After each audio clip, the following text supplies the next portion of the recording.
Olá, começando mais um Bela Máquina, no canal de automobilismo do portal Terceiro Tempo, programa 101, com um convidado que já esteve aqui comigo, Sérgio Gimenez. Obrigado por mais uma vez estar aqui comigo. Obrigado, Marcos. Obrigado a você, obrigado a todos. Bom, o Gimenez está vindo de mais uma temporada. Quantas temporadas já acumuladas na Stock? Estou indo para quinto ano agora. Quinto ano. Exato. E de camiseta nova aí, patrocinador novo, equipe nova, agora correndo com a Amadeu. Fala um pouco dessa transição agora. Você já estava mais ou menos perto lá, porque o ano passado você correu com o Beto, né, com o Beto Cavaleiro, Isso. Na Cavaleiro Esportes, e que estava de uma certa maneira próxima, né, na logística, enfim, algumas coisas em comum com o Amadeu, mas esse ano especificamente na equipe, você já está ansioso para a primeira corrida do ano? Bastante, né, Marcos? Já estamos aí quase 4 meses parados já, né? Então, aguardando ansiosamente o começo da Stock 2017, um acordo novo com a Bardal Hot Car, eles já têm uma parceria longa aí de quase 10 anos, isso é muito bacana. Então, acho que agregando essa grande marca que é a Bardal, acho que todo mundo conhece. Acho que estou entrando para somar, para tentar levar a equipe de volta ao pódio. Então vamos tentar fazer um bom trabalho nesse sentido. O Amadeu está muito animado, está com uma estrutura muito bacana, mecânicos de longa data, isso é muito importante, a gente sabe, devido ao pouco tempo que nós temos na pista. Claro. Né? Então eu acho não que... tem pré-temporada. Em Fórmula 1, por exemplo, os caras ficam... É pouco, mas de qualquer maneira ficam 4 dias, 2 sessões de manhã e à tarde, depois mais 4. MotoGP também testaram longamente esse ano, né, Serginho? Isso aí nós na Stock não temos, devido a custo, faz parte, claro. Né? Quem sabe quando dá uma melhorada no país em geral a gente consiga agregar a isso, mas então é muito importante essa afinidade, tem ido na oficina quase toda semana, conversando com o Amadeu, né, para a gente poder, eu acho que com a experiência que ele tem e aproveitando que eu já estou no quinto ano, conheço pista, conheço o carro, vou chegar já andando onde tem que andar de limite, né? E aí, claro, a gente buscar o que precisa melhorar no carro, precisa melhorar em setup, para a gente poder crescer e buscar o objetivo final, que é andar bem, primeiramente, né? Passo a passo, depois pódio e sempre estar brigando pela vitória. Uma curiosidade que muita gente pode ter, Sérgio, é a questão desse tempo parado, né? Porque, por exemplo, um atleta de maneira geral, um jogador de futebol, né? Nós estamos num site de futebol, né? Sim. Enfim, eu tenho aqui, eu não sei como eu consigo ter um espaço de automobilismo, né? Mas enfim, estamos aí. 101 já, hein? Pois é, tá vendo? A coisa não é brincadeira, né? Mas enfim, o jogador de futebol não pode ficar esse tempo todo parado, né? E tal. Você, obviamente, primeiro, cuida do físico, claro, alimentação, musculação. O carro é um carro exigente, é claro que você tem esse aspecto também, mas você treina também de kart. Eu sei que, bom, esse cara, que ele ganhou já de kart, né, na vida. Quantos títulos você tem de kart? Você tem ideia, não? Não sei de cabeça, mas... Você acha que é o maior campeão do Brasil? Acho que um dos maiores, felizmente, né? Uma grande carreira no kart, né? Acabei indo e voltando algumas vezes devido a... Mas sempre que ele senta no kart para andar, eu vi isso na seletiva lá. Foi bacana. Foi bacana porque os meninos andando lá toda, você chegou lá e meteu tempo no pessoal. Fazia uns quase 3 anos que eu não andava, deu uma desencanada um pouco e aí o Binho me convidou para trabalhar com ele, foi muito legal. A gente se encontrou lá, estávamos lá juntos fazendo cobertura pro terceiro tempo. Mas aí você treina outras, dá para fazer alguma coisa? Dá para treinar? Dá sim, simulador ajuda, por exemplo? Sim, eu tenho um em casa, montei né, um computador, um volante, um cockpit, né, porque é importante para manter, parece que não, mas hoje os simuladores estão super avançados. Sensibilidade, né, de você estar visualizando. Então, né? Os volantes, o pedal, você consegue ter essa sensibilidade muito grande. Claro, você não tem o G, né? A força G é gravitacional. Mexer pescoço. Ela cansa menos do que a normal. E nem é o calor do carro da Stock. Isso, eu ligo o ar, né? Mas isso ajuda um pouco para manter o reflexo em dia. Então, hoje o simulador sim é importante. Não adianta eu também sentar e ficar andando em Goiânia, que eu conheço já de olho fechado. Mas para você voltar e dar aquelas 10, 15 voltas para, é aqui mesmo, né? Você chega um pouco afiado. O kart é importante para manter reflexo. E fisicamente tem que se manter, as corridas vão aumentar esse ano, né, de tempo, na verdade 2 corridas de 40 minutos, então eu tenho treinamentos de musculação e corrida. Eu estou com um patrocinador também que é a HT Pro, que é nutrição esportiva, o que ajuda bastante, o pessoal está desenvolvendo coisas para esse faz tipo diferença, né? Você ter algum suporte nessa área, né, alimentar e de energéticos, isso tudo acaba sendo legal. Sim, né? Ajuda muito porque o corpo humano ele tem um limite, né? E aí você tem essa ajuda para você conseguir se desenvolver e estar melhor, tudo dentro, né, do padrão, ou seja, sem ter problemas de doping, tudo isso. Então são produtos que são específicos para isso, né? Aprovados, que a gente pode usar né? E só te ajuda na performance para você estar mais atento e conseguir se condicionar melhor. Então, eu acho que tem me ajudado bastante também a HT Pro me dando essa força, e tem que manter, né? Tem que ficar sempre a atividade para poder chegar bem, já que o calor dentro do carro é enorme, né? Um negócio... Você usa aquele sistema, aquela uso. Às vezes tem corridas que sim, corridas que não. Tem uma né? serpentina, uma mini serpentina. Uma camisa que ela é anti-chama, né? A gente anti-chama, e ela tem essa serpentina que fica ligada num como se fosse uma geladeira, né? Uma né? geladeirinha. E ela funciona nos 20 primeiros minutos, né? E depois o gelo derrete. É verdade. E aí, não segura, né? Não todo, tem né? jeito. Então, mas ela ajuda a refrescar um pouco, pelo menos o corpo fica mais... consegue pensar melhor, né, durante a corrida. Agora, você esse ano vai ter como companheiro de equipe um piloto bem jovem, né? O Guga Lima, né? 20 anos. Você está com 32. Como é que é você... Porque assim, a troca de informação dentro da equipe, obviamente, sim, né? Sim. E é importante que haja, porque com certeza.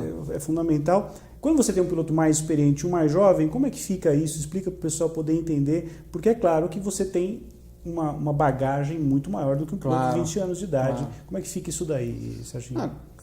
Eu vou ser acabar sendo uma espécie de mentor, né? Ou seja, ele aproveitar ao máximo estar ao meu lado para conseguir crescer, e quem sabe, por que não, pouco tempo dentro do próprio ano, né? Ele está indo para o segundo ano, eu acredito.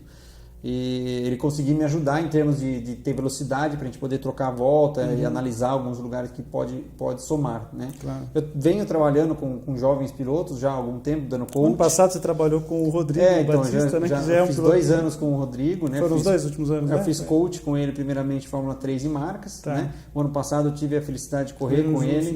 Isso foi muito bacana, porque consegui formando ele, né? Então passando o máximo que dava, e a gente pôde juntos estar correndo no passado na Blancpain. Fizemos 24 horas, enfim, para ele foi muito bacana, esse ano ele está nos Estados Unidos. Né? Então acho que ele tem que... Quando eu era novo, eu tentava aproveitar ao máximo dos mais experientes. Então é o que eu digo para eles. Você teve algum, entre aspas, professor aí, alguém que te deu mostrou alguns caminhos das pedras assim? Ou você era meio no visual, deixa eu ver onde está fazendo? Você chegou a ter algum companheiro de equipe com uma idade muito mais avançada que a tua em algum momento ou não? Não, nunca tive um companheiro muito uma diferença longe, né? Mas quando eu entrei no turismo, por exemplo, vindo Fórmula, sim, né? É importante lembrar, porque o Sérgio é um piloto que fez toda a carreira dele com monopostos, né? A ideia era chegar na Fórmula 1, mas a gente sabe a dificuldade e tudo, e eu acabei migrando para o turismo em 2009. Né? Teu primeiro companheiro de equipe na Stock? Foi 2013, foi o Denis Navarro. O Denis, que é um piloto, acho que mais ou menos da tua idade. Mais ou menos da minha idade. Ele é um pouquinho mais novo até. Nós andamos juntos no começo da equipe CIMED, né?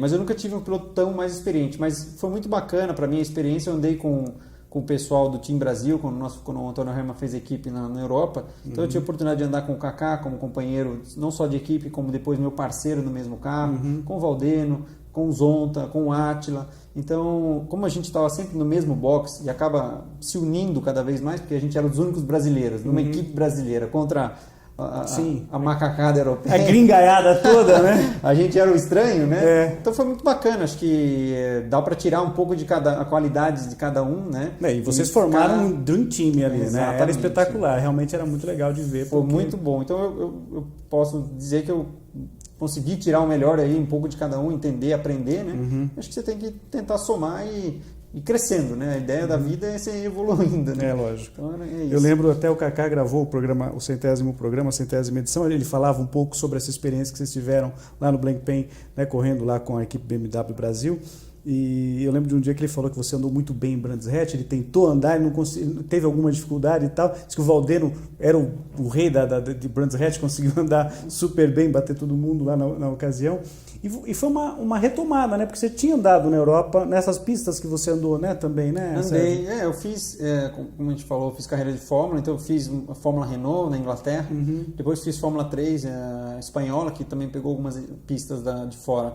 E eu fiz algumas corridas de GT também, antes de estar no Team Brasil, eu fiz na antiga GT1, que é a Blancpain, né? Hoje. Que carro que você guiava na ocasião? Eu andei com uma Corvette e andei com uma Lamborghini.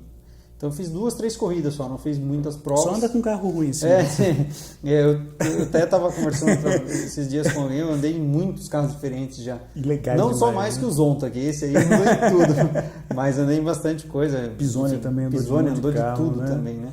Isso é muito bacana. Então, acho que dá para conseguir tirar um pouco de tudo isso. Dessas pistas todas que você revisitou aí, qual é aquela que você tinha mais saudade de andar e que você andou e que você gosta mais dessas pistas da Europa, Jimenez? Acho que é a preferida, acho que dá Spa? mais 99% é Spa. Uma pista muito gostosa. Aliás, o Kaká me falou que você pegou chuva e neblina à noite. Foi. Né? Chuva, neblina, pneu slick. Nossa, eu falo assim, Spa é uma... Porque ele falou pra mim que ele adorou fazer as 24 horas, Sim, as foi 24 muito horas legal. de Spa. Foi eu e eu o perguntei Fraga. exatamente isso pra ele, se ele tinha feito a noite. Ele falou, não, a encrenca, o osso ficou pro Jimenez durante a noite. É outra dinâmica também, né? Sobe muito a questão de tempo, por exemplo, entre... Imaginando não chover e chovendo, as duas pistas secas, melhor dizendo, de noite e de dia, é a mesma coisa em termos de tempo, cronômetro, ou vocês têm uma dificuldade um pouco maior de referência? Então, a referência é um pouco complicada, porque além da gente ter os faróis tudo, as 24 horas ela conta com quase 70 carros. Então você tem farol para todo lado o tempo inteiro. Então quando você está rápido ou alguém você é atrapalhado, você tem um farol aqui como na estrada. Então fica te atrapalhando. Então você tem que concentrar muito para isso. Além de a pista estar super escura, não tem iluminação lá para o meio da floresta. Tá. Né?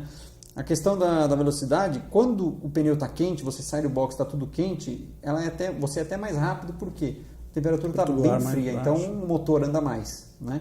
Só que quando você tem um safety car, o que acontece? A gente anda devagar.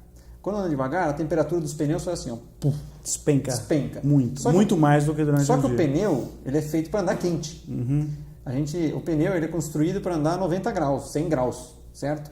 Então a gente está com, 5 graus de temperatura de ar, a pista também 5, 10 graus. Safety car, o pneu cai para 15, 18, 20 graus. E para você retomar essa temperatura? Tá. Esse é o grande problema. E perigo também, é risco de você perder o carro. A hora né? que o safety car sai, você tem que ter aquecido, freia, acelera, vira, freia, acelera. Então, o safety car cansa mais do que você tem que andar, porque você tem que manter a temperatura de freio. São constantes muitas vezes, porque como você tem essa diferença de velocidade de carro, acidentes muitas vezes acontecem, né? E à noite, principalmente, os acidentes acabam durando 20 minutos de safety car. Então a temperatura cai e você tem que ficar se esforçando para não deixar cair a temperatura. Legal. Você que acha que, por exemplo, isso é só sentar o bumbum do carro lá, acelerar, tem toda essa engenharia que você tem que pensar, né, Serginho, de como administrar, né? A tecnologia vem chegando, claro, cada vez mais, né? Então nós temos no dash, no painel do carro, nós temos as temperaturas dos pneus, né? Dos pneus. A que nível de sofisticação que você chegaram? Só que olha lá, a gente tem o pneu, por exemplo, dianteiro esquerdo, nós temos 3 temperaturas, de fora, a do meio e a aqui de dentro. Então é legal que você está olhando o que está acontecendo. Então você consegue controlar nesse sentido de ficar forçando o carro para não deixar cair. Às vezes eu gosto muito de fazer fotografia também, às vezes eu estou lá nos boxes, o pessoal acompanha de estoque, Porsche, outras categorias e tal, e o cara da Pirelli, enfim, da fornecedora de pneu, vai lá com o dispositivo, né, com o sensor, e ele mede a temperatura nas 3 posições, quer dizer, na borda anterior, na superior e no meio do pneu para saber exatamente. Isso aí tem tudo a ver com a cambagem. Claro. Né? Quando você faz isso aqui, aí a força G do carro, por que existe a cambagem? Só rapidinho para o povo entender. Vamos partir para o lado técnico agora, vamos lá. Você dá a cambagem, quando você tem uma força G, o pneu que está assim, ele vai ficar quase reto. Claro. Então é para isso que você achar a cambagem ideal para você usar. E aí o ideal é você ter a temperatura boa na interna, no meio e um pouquinho menos fora. Isso quer dizer que você está aproveitando bem o pneu. Aproveitando, só para a gente fechar essa coisa mais técnica, falando que eu acho que é um papo muito legal e é bom da gente comentar. Muitas vezes a gente ouve falar, o público de maneira geral ouve falar que o carro da Stock é um carro manhoso para acerto, né? E a gente vê um grid muito próximo, os pilotos têm um nível muito bom e às vezes uma coisinha, uma diferençazinha, inclusive calibragem de pneu, cambagem, faz uma diferença brutal. Claro que vocês, com a experiência que têm dos circuitos que vocês já conhecem, muitas vezes você já vai com, entre aspas, com um setup todo meio que arrumado, vamos dizer assim, ou tentando arrumar, mesmo que você tenha alguma mudança na pista de asfalto, etc. É realmente isso? Quer dizer, é muito difícil você encontrar um acerto ideal. Tem final de semana que não vai de jeito nenhum, acontece isso também, né? É porque são muitas variáveis, né? Você vê o carro, tudo igual, a equipe é tudo igual, só que o carro da Stock Car é manhoso para você pilotar, mas também é muito manhoso em questão de temperatura. quando a temperatura muda, interfere completamente no acerto do carro. Tá. Então, por isso que algumas equipes conseguem estar um passo à frente nesse sentido. Ela sabe que se cair 10 graus de temperatura de ar, ela sabe que tem que modificar na asa e na altura, e na cambagem. Então, o carro da Stock Car é muito manhoso nesse sentido. Então, é isso que hoje diferencia muito as equipes, né? O banco de dados que uma ou outra tem consegue com que você tenha essa diferença. Nós lá dentro, às vezes, por causa do carro, é difícil você tirar, falar assim, às vezes você dá uma volta e fala, nossa, hoje eu dei aquela volta, você vai ver o tempo. Não foi aquilo que você esperava. Então, é complicado, o carro é bem manhoso mesmo. Então, por isso que é muito importante essa troca, essa conversa, ter essa proximidade com o engenheiro, com o dono da equipe, para você conseguir chegar afunilar e chegar nesse... Você falou em asa traseira, só para encerrar. Muitas vezes a gente vê, né, andando no pit lane lá, o carro vai para os boxes e o cara põe lá uma coberturinha, lá, um paninho em cima para o cara não ver. É para realmente esconder o jogo, para você não mostrar, para ninguém ver o quanto. Faz realmente diferença em todos os circuitos, a questão do ajuste da asa traseira, por exemplo, o nível dela? Faz. Ela faz diferença por ser um carro que é igual para todos, vamos dizer. Esse ano mais ainda, pois a Chevrolet, que vai ser a patrocinadora, então todas as bolhas... A bolha é idêntica, não vai ter mais Exato. a Peugeot, né? Então, claro, todo mundo quer dar uma espiadinha daqui e dali. Só que, aí, de novo, cada carro está de um jeito o acerto. Então, às vezes, um carro está com, sei lá, 5 graus de asa, o cara fala, como é que ele consegue? Vou colocar no meu. E você não consegue guiar. Não vai, porque ele... É um monte de variável que chega naquele jeito dele andar com aquele grau de asa. Para aquela mola que ele está usando, para pressão de mola, para pressão... Mola, altura, cambagem. Até a mola hoje ela é bloqueada também. Não pode mexer. Não. Só que a altura, cambagem, calibragem, então é amortecedor, uma série de coisas que faz com que você chegue naquele acerto daquele jeito. Falando em regulamento, para esse ano a gente teve algumas alterações. Você já comentou inicialmente, você já falou da questão da corrida, que vai ter agora 40 minutos as duas baterias, né? Isso. Quer dizer, as corridas que tem rodada dupla, obviamente, que nós não vamos ter só a final, que vai ser pontuação dobrada, e a corrida do milhão. Esse ano não vamos ter a corrida de duplas, como vínhamos tendo, acho que nos 3 ou 4 últimos anos. Né? Então a primeira etapa, que vai ser em Goiânia, já vai ser uma corrida de duplas com duração de 40 minutos cada bateria, e a segunda bateria vai ter uma pontuação um pouco maior. Depois tem outras coisas em relação a treinos, vou ter dividido em 3 partes e tal. Primeiro, em relação à pontuação e a duração. O que você achou dessa modificação? Eu achei positiva. Eu acho que a Stock ela teve que se reinventar, né, como todas as corridas de automobilismo. Então ela, de 2014, 15, 16, ela testou alguns formatos próximos, mas diferentes. Ainda bem que acabou o playoff, aquilo eu achava um absurdo. Lá atrás teve playoff, então ela sempre vem tentando achar a melhor maneira. E eu acho que esse ano eles pegaram esses últimos 3 anos que tivemos essas corridas duplas, né, que foi quando começou, para tentar achar um melhor formato. Então eles aumentaram a segunda corrida, eles de tempo, né, aumentaram a pontuação na segunda corrida, agora criaram as janelas de abastecimento nas 2 corridas.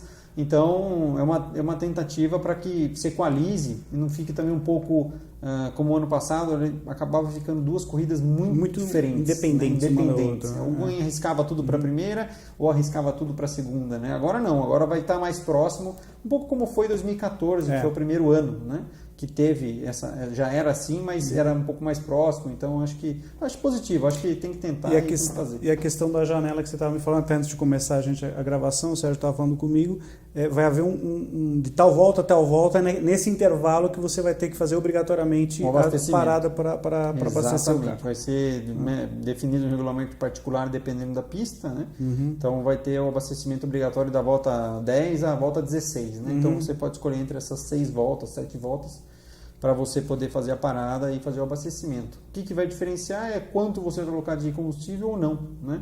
Para você, de repente, dar um salto para a primeira corrida, mas acaba que na segunda você vai ter que colocar mais combustível. Então, ainda vai ter um pouco de estratégia. Você pode ter certeza que o pessoal acha algum jeito de poder fazer algum jeito de estratégia diferente. E que é isso que é o bacana, né? Claro. As equipes que têm mais carros, esse ano nós vamos ter, por exemplo, a Cimeri vai ter 4 carros, a Eurofarma vai ter 3, né? É mais possibilidade que essas equipes têm, muitas vezes, de repente usar um piloto, entre aspas, como cobaia para ver o que é.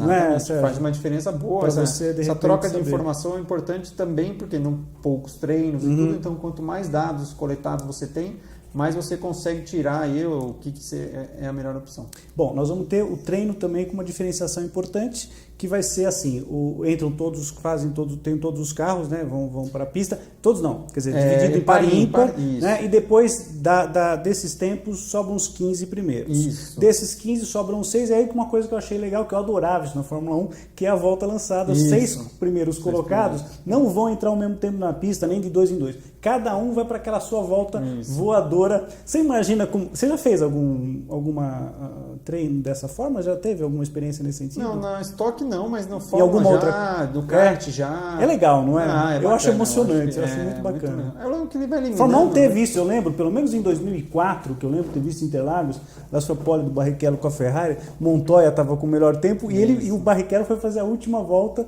voadora que tinha que ser a volta, ele fez a pole. E é muito bacana. Eu acho que para o piloto é uma pressão interna brutal que vocês devem passar. Né? Exato. Mas e é muito bom, bacana. acho que é válido, acho que vai eliminando, né? Então vai te dando chances, então sobra os 15 ou 16, depois sobram só os 6, né? E dá essa volta final. E os 6 é que vão ali para o gargalo final para tentar a pole position. Bom, calendário da estoque desse ano, a primeira etapa vai começar no dia 2 de abril em Goiânia, né? A primeira prova da temporada. Só tem um dia antes da sexta-feira, né? Que é na quinta-feira nós vamos fazer é a pré-temporada de algumas horinhas ali na pista, horinhas, né? Horinhas, minutos, pouco tempo. É um shakedown praticamente, exatamente, né? Que vocês vão ter lá em Goiânia no dia 2. Agora, da temporada toda, uma novidade interessante que aconteceu foi a volta, na verdade, da Argentina, né? Só não tem, pelo menos por enquanto, não tem a confirmação do local. Curveiro, vocês andaram no passado, ainda requer confirmação, porque os caras vão ter que mexer lá em termos de ajuste por causa das áreas de escape. Você gostou da pista lá, em termos de traçado e o que você viu? Espera o que para esse ano, se a prova realmente for confirmada para lá? Eu gostei, eu acho que a iniciativa foi espetacular. Quem fez, não sei os nomes das pessoas, mas tá de parabéns. Super positivo para o automobilismo. Claro, perdendo praça a gente ganha uma, é sempre bom, né? E a pista ficou muito boa. É claro que tem os seus defeitos, tem as suas correções, mas eu acho que assim, para a primeira corrida tivemos pouquíssimos problemas, na minha opinião.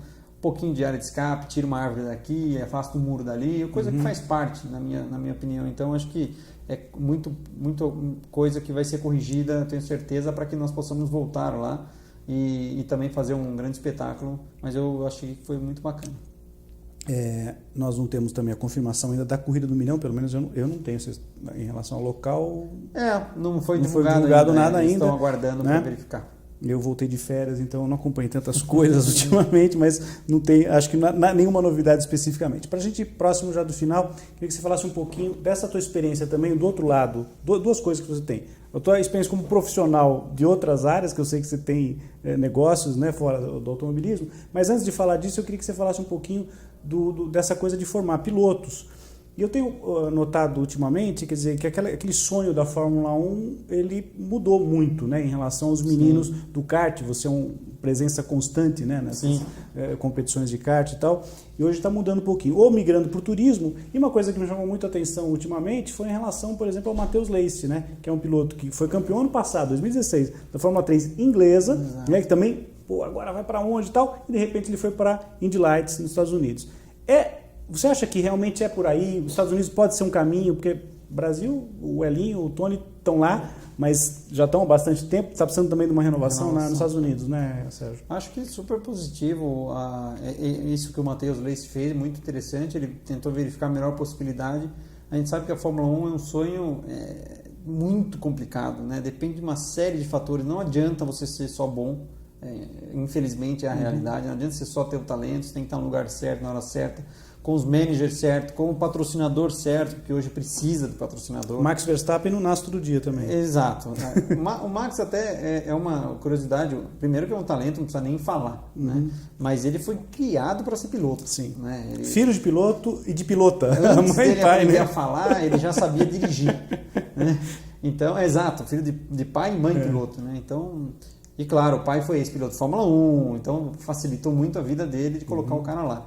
Então, acho que... Ou tem um caminhão de dinheiro como o Lance Stroll, né? Facilita um pouco também, né? Comprar uma vaguinha, um carro para treinar no Bahrein, não sei onde. Pois né? Então, acho que você tem que achar a melhor oportunidade. Eu, quando dou o exemplo comigo mesmo, quando eu estava buscando a Fórmula 1, eu queria a Fórmula 1, eu era cego nisso. Né?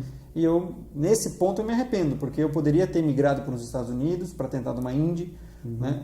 Poderia ter migrado para tentar alguma coisa antes, até no turismo na Europa, e acabei ficando até 24, 25 anos querendo aquilo, né? Então eu tive que refazer minha carreira.